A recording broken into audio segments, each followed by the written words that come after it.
Hola amigos, soy Javier en la Carraca y esto es un video para la materia Geoeconomía Internacional de la Universidad Simón Bolívar. Estaremos hablando sobre la situación económica y política de la península coreana desde finales de la Segunda Guerra Mundial. Tema complicado de explicar y complicado de entender. Así que te invito a que te quedes hasta el final del video. Pero antes te invito a que le des suscribir al botón que está por acá abajo para que no te pierdas del material que está por salir en este nuevo canal. Así que sin más preámbulo, comencemos. Antes de analizar la situación política y económica de Corea del Norte, recordemos algunos antecedentes. Recordemos que Corea completa, toda la península, fue colonia japonesa desde principios del siglo XX. Los japoneses ejercieron un control férreo sobre toda la península coreana. Tan así que llevaron a muchísimos coreanos a luchar a favor de Japón durante la Segunda Guerra Mundial. Ya acabada la guerra y habiéndose bombardeado Hiroshima y Nagasaki por parte de Estados Unidos, las fuerzas aliadas ocuparon todo el territorio que comprendía la península de Corea. Al norte encontramos al Oso Rojo y al sur al Tío Sam, la Unión Soviética y Estados Unidos respectivamente.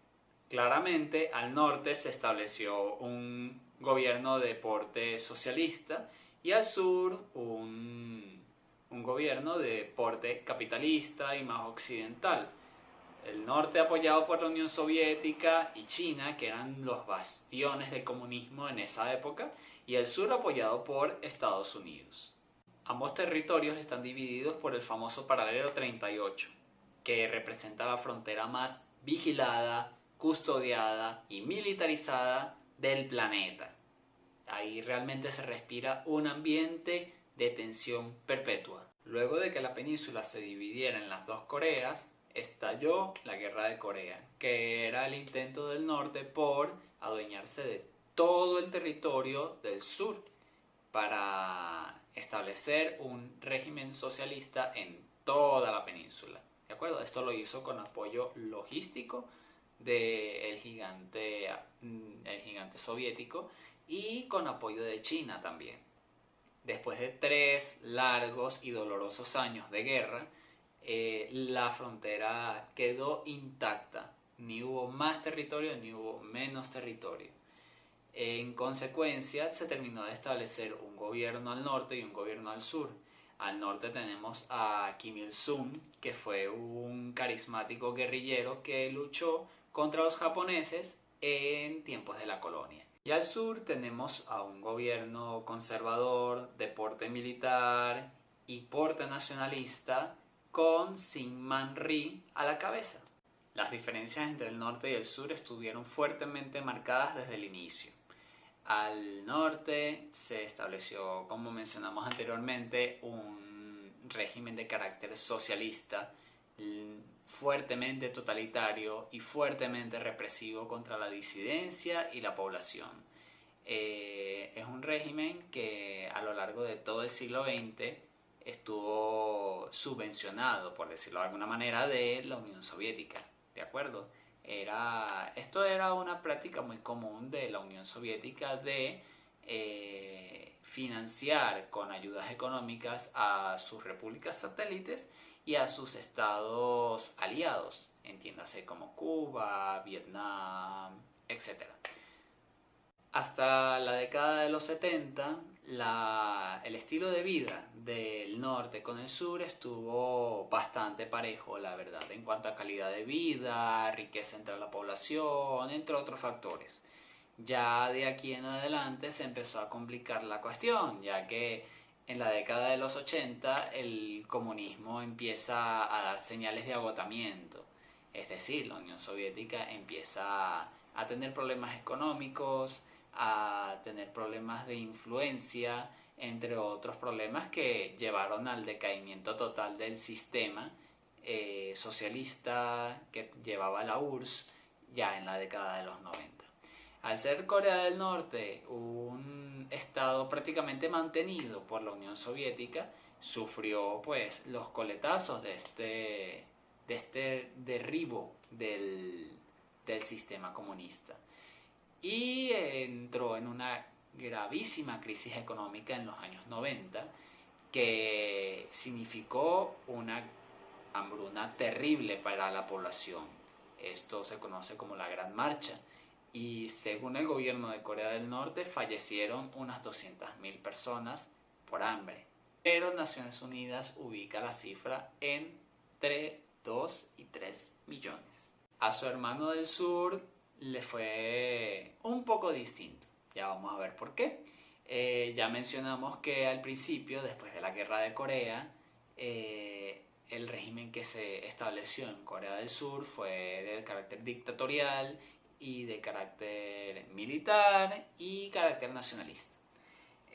Corea del Sur sufriría golpes de Estado, elecciones fraudulentas a lo largo de la segunda mitad del siglo XX.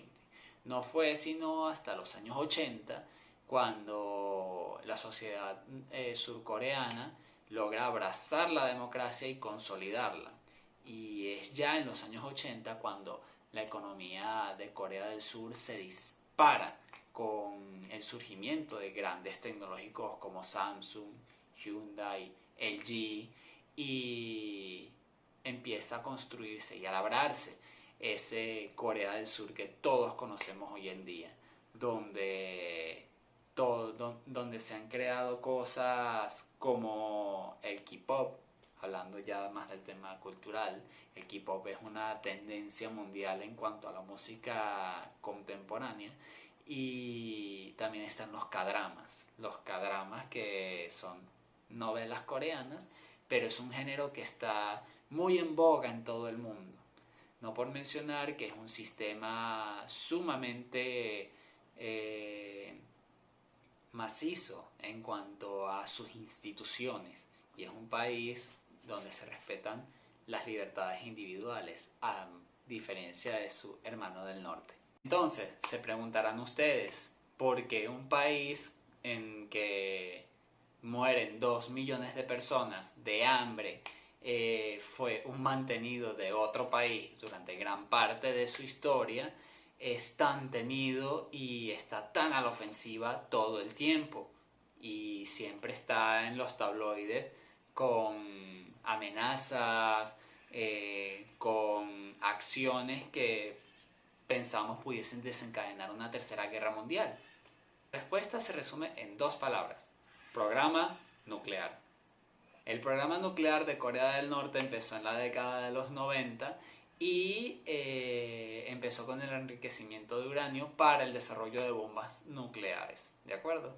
Esto no le gustó para nada al tío Sam y ya en el año 94, en la administración Clinton, hubo una gran exigencia de parte de los Estados Unidos para que Corea del Norte aceptara en sus instalaciones nucleares inspecciones de Naciones Unidas. Hasta este año, Corea del Norte fue parte del Tratado de No Proliferación de Armas Nucleares, ya que renunció a este tratado este año. Desde entonces, las tensiones con Corea del Norte y su programa nuclear han sido muchísimas.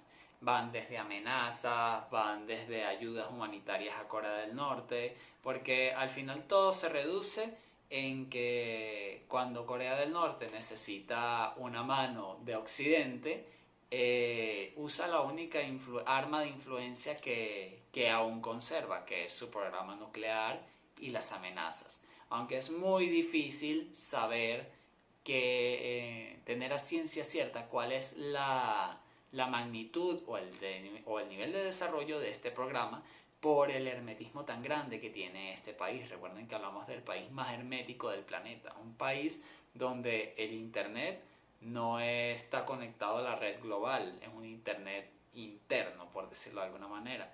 Es una sociedad donde absolutamente todo lo que la gente consume, televisión, libros, educación, es controlado por el Estado.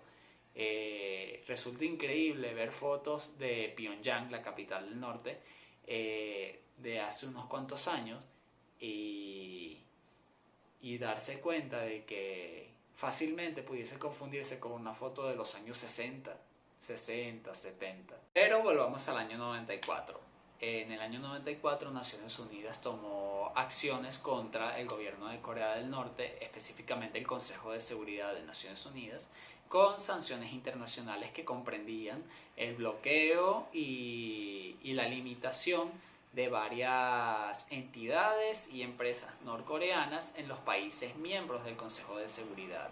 Es decir, una empresa o una institución norcoreana que tuviese activos, cuentas, entre otras cosas, en los países miembros del Consejo de Seguridad, iban a tener sus activos bloqueados en esos países. Igualmente, Estados Unidos tomó iniciativa propia y ha desarrollado varias sanciones económicas contra Corea del Norte y varios de los líderes del régimen. No obstante, a pesar de todas estas acciones de Occidente contra el gobierno norcoreano, su hermano del sur ha hecho varios intentos por establecer negociaciones de paz que lleven al fin del conflicto armado que empezó en los años 50, ya que oficialmente la guerra de Corea aún no ha terminado, simplemente se hizo un cese al fuego a través de la firma de un armisticio, pero la paz aún no se ha firmado. Y Corea del Norte, como mencionamos, ha tenido varios intentos de acercamiento con sus vecinos del norte para lograr este fin. Para esta tarea ha hecho varias concesiones con el norte, concesiones tales como ayudas económicas, ayudas comerciales, un aumento paulatino del intercambio comercial entre el norte y el sur, incluso el establecimiento de la zona industrial de Kaesong, que es simplemente una zona industrial donde hay empresas surcoreanas que utilizan mano de obra norcoreana. Esto es una ayuda para los habitantes de Corea del Norte. Aunado a esto, ha habido varias políticas que se han puesto en práctica. Está la Sunshine Policy, surgida a principios de los años 2000, donde se trataba de llegar a un acuerdo entre las dos partes para disminuir las tensiones poco a poco. Está también el Gran Acuerdo en el año 2007, donde Corea del Sur se comprometía a ayudar a Corea del Norte, ya que el Producto Interno Bruto de Corea del Norte se encuentra muy disminuido por el bajo intercambio comercial que este país tiene. Aunque, repetimos nuevamente, es muy difícil saber a ciencia cierta cuál es el PIB de este país, ya que no es un país que no difunde cifras acerca de su actualidad económica, tampoco es miembro del Fondo Monetario Internacional, pero sí lo es del Banco Mundial. Imaginamos que esto es para aprovechar las asistencias humanitarias del banco. Pero volviendo a la Sunshine Policy, como mencionamos, era para aumentar el Producto Interno Bruto de Corea del Norte y aumentar el ingreso per cápita de los habitantes, llevarlo a por lo menos unos $3.000. Más adelante hubo varias negociaciones, varios intentos, pero hubo un quiebre en el año 2013, ya que Corea del Norte le dio un impulso a su programa nuclear y empezó a hacer ensayos con misiles de largo alcance que podían llevar en algún momento ojivas nucleares, ¿de acuerdo? Y esto desató a la furia de Occidente, que recrudeció las sanciones económicas tanto en Naciones Unidas como en el gobierno de los Estados Unidos. En el año 2016, el gobierno de Corea del Norte decidió cerrar la región industrial de Kaesong, que venía funcionando desde principios de los años 2000, y Corea del Sur retiró a la mayoría de sus empresas de esta región. Esto como represalia del norte a las exigencias de Occidente y a las sanciones económicas, ya que Corea del Norte exige el levantamiento completo de todas las sanciones, ya que lo ven como una violación a su soberanía. Ya para el año 2018, las tensiones estaban en un punto muy álgido. Fue con la intermediación de los Estados Unidos que por fin hubo un alto en la subida de estas tensiones. Ya en el 2018, empezaron los acercamientos aún más abiertos de Corea del Norte con el resto del mundo y las negociaciones con el sur, con la intermediación de los Estados Unidos, para poder llegar a un fin del conflicto y del hostigamiento entre las dos partes. Si bien el intercambio comercial que tiene Corea del Norte con sus vecinos es muy limitado y cada vez es aún más limitado, este se limita únicamente a productos agrícolas, productos derivados de la carne, minerales como el hierro, el carbón, algunos metales preciosos, y el 86% de toda esta producción va para China, al igual que el 95% de las importaciones del país vienen desde China. A esto también se le suma la exportación e importación de armamento, cosa que se le ha dificultado mucho a este país desde el recrudecimiento de las sanciones internacionales. Bueno, hemos llegado al final de este video. Apóyame con un like si te gustó. Si tienes alguna opinión, déjamela saber en los comentarios. Un saludo y hasta la próxima.